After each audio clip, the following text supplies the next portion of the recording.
لک الحمد یا اللہ الصلاۃ والسلام علیک یا رسول اللہ اما بعد۔ سلسلہ ہے ناظرین کی طرف سے پوچھے گئے سوالوں کے جواب پیش کرنے کا۔ ہمارے ناظرین میں سے ایک نے پوچھا ہے کہ ہمارے یہاں گاؤں دیہات میں محرم کے بعد ایک ایسا تہوار منایا جاتا ہے کہ جس میں وہ لکڑیوں کا بیڑا بناتے ہیں اور اس بیڑے پر فاتحہ پڑھ کر پھر اس بیڑے کو لے جا کر پانی میں بہا دیتے ہیں۔ یہ تہوار منانا، اس کی حقیقت کیا ہے؟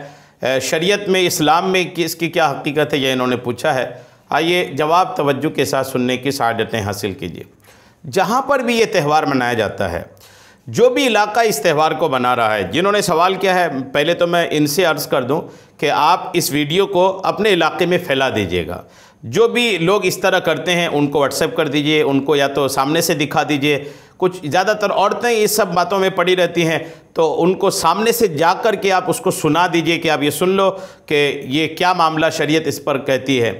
تو محرم کے دنوں کے بعد ایسا تہوار جس میں لکڑی کا بیڑا بنا کر اس میں فاتحہ پڑھ کر اس کو ندی میں لے جا کر بہا دینا، ایسا کوئی تہوار اسلام میں نہیں ہے۔ اس کی کوئی شرعی حیثیت نہیں ہے، اس کی کوئی حقیقت نہیں ہے، اسلام میں کوئی جگہ نہیں ہے اس کی۔ اس میں کئی خامیاں ہیں، کئی خرابیاں ہیں، اس میں کئی خرابیاں ہیں۔ ایک تو یہ کہ لکڑی کا بیڑا بنا رہے ہیں۔ کیوں بنا رہے ہیں بھائی؟ ایک تو لکڑی کو کاٹ پیٹ کر کے بیڑا بنایا، جو لکڑی کسی اور کام آ سکتی تھی، وہ لکڑی جو کسی کوئی چیز صحیح بنائی جا سکتی تھی، یا تھوڑی سی لکڑی استعمال ہوئی تو جلائی جا سکتی تھی، آپ نے اس کو بیڑا بنایا۔ بیڑا بنانے کے لیے، ایک فضول بیکار چیز بنانے کے لیے اپنا وقت آپ نے خرچ کیا، وہ وقت آپ دیگر کسی نیک کام میں خرچ کر سکتے تھے۔ پھر وہ بیڑا بنایا، اب وہ بیڑا بنا کر اس پر فاتحہ پڑھا رہے ہیں۔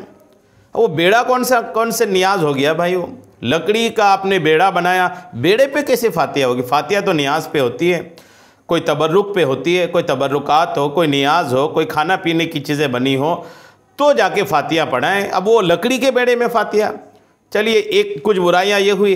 اور ایک بڑی برائی یہ ہے کہ آپ اس نے اس لکڑی کا بیڑا بنایا، اس میں فاتحہ دلا کر اب اٹھا کے لے جا کے اس کو پانی میں ٹھنڈا کر دیے، ندی میں بہا دیے۔ اب یہ لکڑی کا بیڑا جو لکڑی کام آ سکتی تھی، آپ نے اس کو اتنے سارے فضول کام کرانے کے بعد پھر اٹھا کے لے جا کر کے پانی میں بہا دیے۔ پانی میں بہانے کا کیا فائدہ ہے؟ لکڑی جو کام آ سکتی تھی وہ پانی میں بہا دی، وہ پانی بہا لے کے گئی، آگے جا کے کوئی اس کو اٹھائے گا، وہ جلائے گا، کام نکالے گا اپنی۔ تو یہ سارے فضول بکواس اور بیکار قسم کے رسم و رواج جو گاؤں دیہات میں چل پڑے ہیں، اور ان چیزوں کو آگے بڑھاتی زیادہ عورتیں ہیں۔ عورتیں ان چیزوں کو بہت آگے بڑھاتی ہیں، عورتیں بڑا یاد رکھتی ہیں اس طرح کی چیزوں کو۔ تو عورتوں کو اللہ سے ڈرنا چاہیے۔ اس طرح کی کوئی چیز اسلام میں نہیں ہے۔ جو اسلام میں ہے اس کو کیجئے، جو اسلام میں نہیں ہے اس کو مت کیجئے۔ جو اسلام اجازت دیتا ہے اس کو کیجئے، اسلام جس کی اجازت نہیں دیتا وہ مت کریے۔ جو کرنے کے کام ہے وہ کرتے نہیں، نہ کرنے کے کام میں بہت پڑے رہتے ہیں۔ سیدنا ابوبکر صدیق رضی اللہ تعالیٰ عنہ اسلام کے پہلے خلیفہ ہیں۔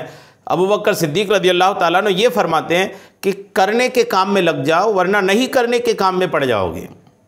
یہی بات بالکل درست ہے۔ لوگ کرنے کے کام کر نہیں رہے ہیں تو بنا کرنے کے کاموں میں پڑ جاتے ہیں۔ اس لیے اپنے آپ کو کرنے والے کام جو ہیں، جو کام کیے جا سکتے ہیں، جو کام کیے جانے کے قابل ہے، جو شریعت میں ہے، اسلام میں ہے، اس میں پڑے رہیے، تو آپ بیکار کے کاموں میں نہیں پڑیں گے۔ امید ہے بات آپ کو سمجھ میں آ گئی ہوگی۔ اس طرح کے تہوار، اس طرح کے رسمیں، اس طرح کے طریقے، اس طرح کے چلن اپنے علاقے میں بند کر دیجئے۔ علماء جو کہتے ہیں، مسجد کا امام جو آپ کے کہتے ہیں، آپ کے علاقے کے علماء جو کہتے ہیں، اس پر عمل کیجئے۔ میں نے جو باتیں عرض کی اس پر عمل کیجئے، انشاءاللہ دنیا اور آخرت کی بھلائیاں آپ کو حاصل ہوں گی۔ اللہ تعالی ہم سب کو شریعت کے تمام مسائل سیکھنے، سمجھنے اور اس پر عمل کی توفیق عطا فرمائے۔